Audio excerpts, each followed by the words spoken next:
تو میرے بیٹے نے مجھے آ کے بتایا کہ ایک بوڑھی عورت آئی ہے باہر مسئلہ پوچھنے. توجہ کرنا ذرا بات پر اور خاص غور کرنا کہ عرض کرنے لگا ہوں. فرماتے میرے بیٹے نے بتایا کہ ابا جی بوڑھی سی عورت ہے. وہ کہتی ہے میں نے امام صاحب سے سوال پوچھنا ہے. فرماتے پردے کے پیچھے بٹھایا, میں بھی بیٹھ گیا تو بی بی آئی اور جچے تلے لفظوں میں فٹافٹ اس نے بات شروع کر دی. عورت کو حکم ہے غیر محرم سے بات کرے تو میٹھے انداز میں نہ کرے, میٹھے انداز. مرد کے لیے بھی حکم ہے بیویوں سے گفتگو کرے تو اس طرح کے جملوں میں نہ کرے جس سے توجہ پیدا ہو, موٹی سی دو حرفی بات کرے. یہ سارے میرے بھائی ان چیزوں کا دھیان رکھا کرے. عورت غیر محرم کے ساتھ میٹھی گفتگو کرنا, دلوں میں کجی پیدا ہو, یہ منع ہے. امام صاحب فرماتے ہیں بوڑھی تھی پر اس نے بات چھیڑی پردے کے پیچھے بیٹھ کے, تو بڑے جچے تلے 2-3 جملوں میں کہنے لگی امام صاحب مسئلہ پوچھنا ہے.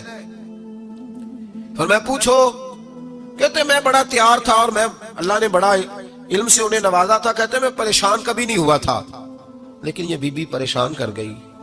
یہ متقی لوگ تھے. فرماتے ہیں میں نے کہا بی بی پوچھو. کہنے لگی حضور میں نا محنت کی کمائی سے روٹی کھاتی ہوں, چرخہ رکھا ہوا ہے, سوت کاٹ کے اس کی کمائی کھاتی ہوں, سارا دن مزدوری کرتی ہوں, کبھی کبھی کام رہ جاتا ہے تو 14ویں کے چاند کی روشنی میں چھت پہ بیٹھ جاتی ہوں تو چرخہ کاٹتی ہوں. بادشاہ کا لشکر میرے قریب سے کبھی کبھی گزرتا ہے, ان کے پاس بڑی بڑی لالٹینیں, بڑے بڑے ان کے پاس روشنی کے بندوبست ہوتے ہیں. لشکر بادشاہ کا گزرتا ہے تو بہت بڑا لشکر ہوتا ہے, کئی کلومیٹر تک وہ گزرتا جاتا ہے, تو کئی دفعہ اچانک اس کی روشنی بھی میرے چرخے پہ پڑ جاتی ہے. مسئلہ یہ پوچھنا ہے کہ اس روشنی میں جو میں سوت کاٹتی ہوں اس کی کمائی میرے لیے حلال ہے کہ حرام ہے؟ امام احمد بن حنبل فرماتے ہیں میں تڑپ کے رویا. بی بی تو کبھی کسی نے پوچھا ہی نہیں, اتنی باریک. کہنے لگی بیوہ ہوں, بے اولاد ہوں, مزدوری کر کے روٹی کھاتی ہوں. پوچھنا یہ تھا.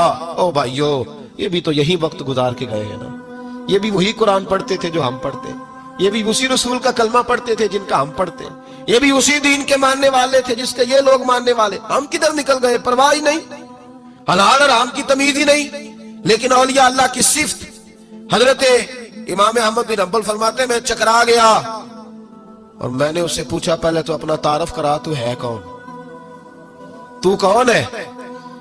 اس نے کہا حضور تعارف چھوڑے, جو مسئلہ پوچھنے آئے اسے اپنا ڈیٹا بھی دینا پڑتا ہے, ہمیں بتا دیا تو چھوڑے. فرمایا نہیں پہلے بتا تو کون ہے. تو وہ کہنے لگی میں حضرت بشر حافی کی ہمشیرہ ہوں. وہ جو بغداد میں بابا ننگے پیر پھرتا ہے تو کوئی جانور گوبر بھی نہیں نہ کرتا گلیوں میں, وہ نیک بابا, میں اس کی بہن ہوں. تو امام احمد بن حنبل کہتے ہیں میں رو پڑا. میں نے کہا آپا او میری بہن, کوئی اور آتا تو میں فتویٰ یہی دیتا کہ تو کو چھین کے روشنی تو نہیں نہ لیتی, خود پڑ جاتی ہے, جائز ہے تیرے لیے.